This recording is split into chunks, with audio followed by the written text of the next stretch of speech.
नाज़रीन, पत्तों से बने इस महकदार मशरब के मुतालिक पूरी दुनिया में गुज़श्ता तकरीबन 3 दहाइयों से ज़्यादा अरसे तक तरजीहात शायद बदलती रही हों, लेकिन इसकी दिलकशी हमेशा कायम रही है। ऊँटों के कारवानों से लेकर सियासी इनकलाबों तक चाय हमेशा इंसानों का एक बाकायदा साथी रही है। यहाँ चाय के मुतालिक 10 हैरत अंगेज हक़ाइक़ बयान किए जा रहे हैं जो शायद बहुत से लोग ना जानते हों। नंबर 1, चीन में 200 साल कबल मसीह में चाय के पहले इस्तेमाल के शाहिद। मरकजी चीन के यिंगलिंग के कदीम मकबरे में खुश्क पत्तों जैसी अशिया मिली हैं। पत्तों में कैफीन की मौजूदगी से पता चलता है कि ये दर हकीकत चाय ही थी जो कि मरने वाले के साथ दफन कर दी गई थी ताकि वह इसे मौत के बाद आने वाली दुनिया में इस्तेमाल कर सके। इस दरियाफ्त के बाद पहली मरतबा चाय के इस्तेमाल की तारीख मजीद 200 साल पीछे चली जाती है। नंबर 2, चाय की सारी किस्में एक ही पौधे की नोक से निकली हैं। दुनिया में तमाम चाय का जद्द अमजद कैमेलिया सिनेंसिस का पौधा है। इस सदाब खार झाड़ी या छोटे दरख्त के पत्ते और कलियां चाय बनाने के लिए इस्तेमाल की जाती थी। मुख्तलिफ किस्म की चाय की वजह इसके मुख्तलिफ काश्तकार उगने के हालात और पैदावार का अमल है।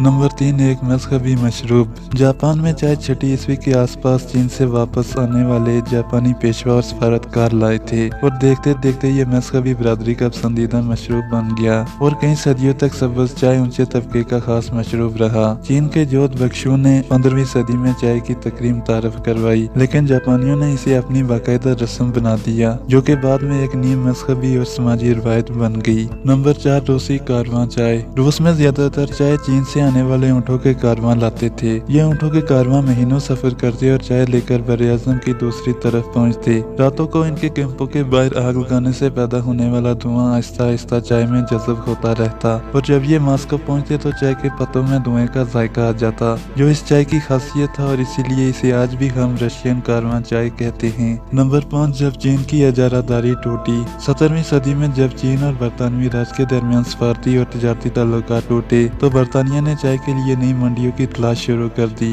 ईस्ट इंडिया कंपनी जो कि आलमी तिजारत को कंट्रोल करती थी, स्कॉटलैंड के माहिर नबातात रॉबर्ट फॉर्च्यून की खिदमत हासिल की जो कि पूरी दुनिया से नायाब पौधे इकट्ठे करके लाए। इनको कहा गया कि वो चीन में खुफिया तौर पर जाएं और चाय के पौधे इंडिया स्मगल करें ताकि वहाँ एक मुतवाज़ी सनत कायम की जा सके। हैरत अंगेज तौर पर वो 20,000 चाय के पौधे चीन से इंडिया के इलाके दार्जिलिंग स्मगल करने में कामयाब हुए। नंबर 6, चाय में दूध। आसाम चाय का जायका सब्ज के बजाय काली चाय की शक्ल में ज्यादा बेहतर महसूस होता है। ऑक्सीडेशन या अम्ल तकसीद से पत्ते काले हो जाते हैं जो इसका फूलों जैसा जायका खत्म करके इसे गाढ़ा, तेज और जोत जैसा बना देते हैं। अमूमन पहले इंग्लिश ब्रेकफास्ट चाय जिसमें आसाम की चाय होती थी बहुत तेज होती थी और इसी वजह से इसमें दूध डालने की जरूरत पेश आई। आजकल बरतानिया में इंग्लिश ब्रेकफास्ट चाय में दूध डाला जाता है, लेकिन इसके अलावा यूरोप के दूसरे हिस्सों में चाय में दूध डालने का रिवाज नहीं है। ये इसलिए भी है कि नीदरलैंड में चाय इंडोनेशिया के इलाके जावा से आती थी जो तेज नहीं थी और इसमें दूध डालने की जरूरत नहीं पड़ती थी और यही फिर यूरोप, स्पेन और जर्मनी में मकबूल हुई।